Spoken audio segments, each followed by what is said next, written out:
गाजीपुर से भी लड़ेंगे, अच्छा चुनाव लड़ेंगे, अच्छे प्रत्याशी होंगे। इंडिया या एनडीए? इंडिया या एनडीए? देखिए हमारी पार्टी छोटी है जी, हमको कोई लिफ्ट मार नहीं, हम आपसे बता रहे हैं जी, कोई बताता नहीं, कोई लिफ्ट मारेगा, कोई पूछेगा तो आपको बता देंगे। सर ये बताइए, जब से आपका वो जो चुनाव में आप लोग लड़े थे, उसके बाद पहली बार हमको वो नजर आ रहे हैं, गाजीपुर में क्या समस्याएं नहीं थी क्या? या आप कौन कह रहा है कि पहली बार नजर आपकी पार्टी कभी आवाज उठाई थी कौन यहाँ कह रहा है पे? कि हम पहली बार नजर आए? आपको शायद मालूम नहीं है गाजीपुर की समस्याओं को नहीं, गाजीपुर समस्याओं आपका ध्यान किधर है? आप सुनिए, आपका ध्यान किधर है? कोई आवाज उठाई गई भाई आप मेरी बात सुन, बोलने देंगे तब तो। बोलिए। आपका ध्यान कहाँ रहता है? जन अधिकार एक ऐसी पार्टी है कि हर सोमवार को ज्ञापन देती है और कोई पार्टी नहीं है सर, और लोगों के साथ खड़ी रहती है। समस्याओं के प्रति होना चाहिए ना। आपको समस्याओं के वजह काहे का ज्ञापन देते हैं? कभी तो वो किसी समस्या के ऊपर, जैसे मान लीजिए गाजीपुर समस्या, रुके पड़े। आप कहाँ रहते हैं? नहीं ये बताइए, गाजीपुर की समस्या सुन लीजिए से एक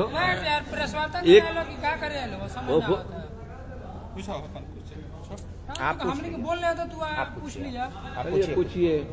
सर जिस तरीके से इंडिया और इंडिया गठबंधन और एनडीए की गठबंधन की बात की जा रही है, ऐसे में तीसरे मोर्चे के रूप में मायावती जी को भी देखा जा रहा है। कांग्रेस चाहती है कि मायावती जी जो है इंडिया गठबंधन में आ जाए, लेकिन अखिलेश यादव, जयंत चौधरी जो है विरोध भी कर रहे हैं। अच्छा, आप इंडिया गठबंधन कहने में इतना संकोच क्यों करते हैं? 60 में इतना फुल फॉर्म क्यों नहीं बोल रहे हैं? आप वो तो बीजेपी वाले नहीं बोलते इंडिया गठबंधन कि इंडिया ना निकल जाए, आप तो सही शब्द बोलिए। देखिए उनकी पार्टी का क्या विचार है ये उनका सोचना है।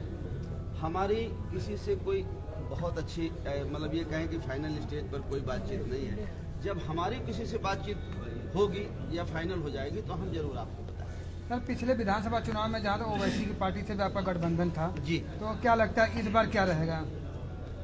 पिछले चुनाव में हमसे बहुत दिनों तक समाजवादी पार्टी बात करती रही। बाद में समाजवादी पार्टी ने हम जो मोर्चा बनाए थे उसको तोड़ दिया।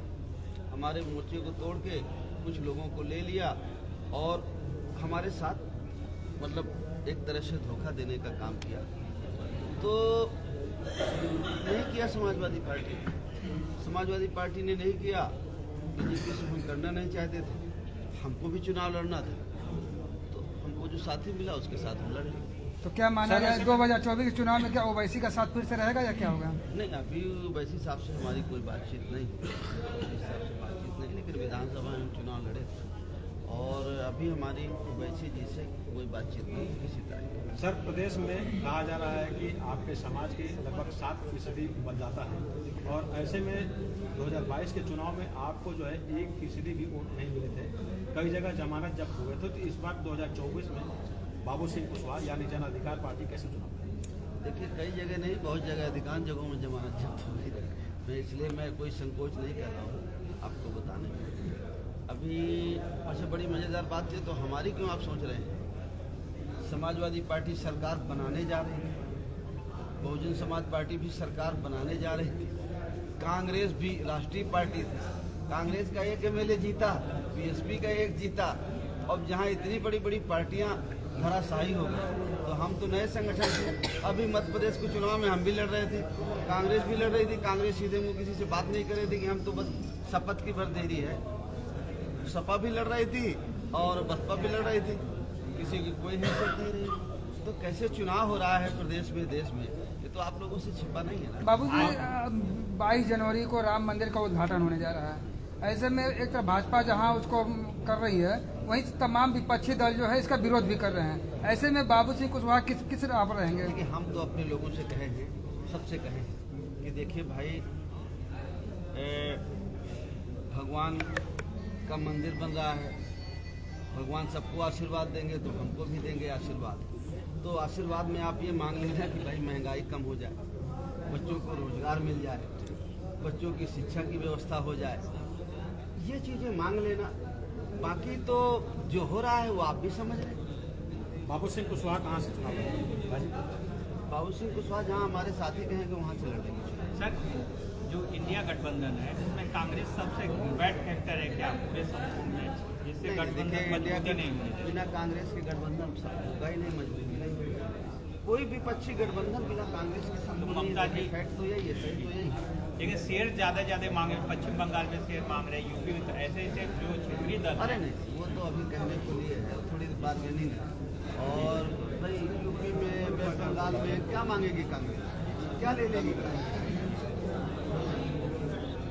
थैंक तो यू। ऐसे में क्या उद्घाटन में बाबू कुशवाहा जो है जन अधिकार पार्टी की तरफ से या खुद मतलब जाने के लिए प्राण के लिए कुछ इस तरह के आमंत्रण आपको भी मिले सर?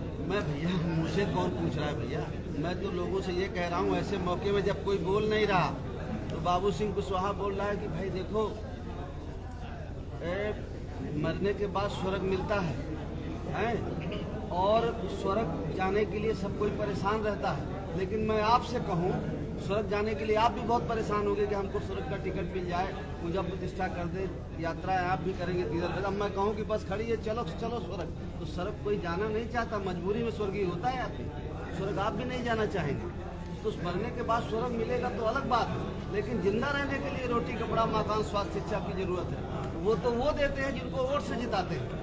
जिस तरीके से उसका भी ध्यान रखना मैं अपने लोगों से ये कह रहा हूँ कि भगवान की पूजा आराधना करिए, लेकिन वोट मत दे देना धोखे में। वोट उसको देना जो तुम्हारे बच्चों की शिक्षा की बात करे, बेरोजगारी दूर करने की बात करे, किसान को मजबूत करने की बात करे, किसान को उसकी उपज का सही मूल्य देने की बात करे, खाद बीज सस्ती देने की बात करे, उसको वोट देना। जिस तरीके से स्वामी प्रसाद मौर्य का बयान आता है, धार्मिक आस्था में लेकर चोट पहुंचाने की बात होती है, इसको किस नजरिए से आप देखते हैं? देखिए, हम इस विचार के आदमी हैं कि व्यक्ति की धारणाएं अलग अलग हो सकती हैं। आप किसी मजहब को मानते हैं, आप किसी मजहब को मानते हैं, हम किसी मजहब को मानते हैं, लेकिन मैं ये जानता हूँ कि सबका रास्ता एक जगह जाता है, चाहे वो भगवान बुद्ध का हो,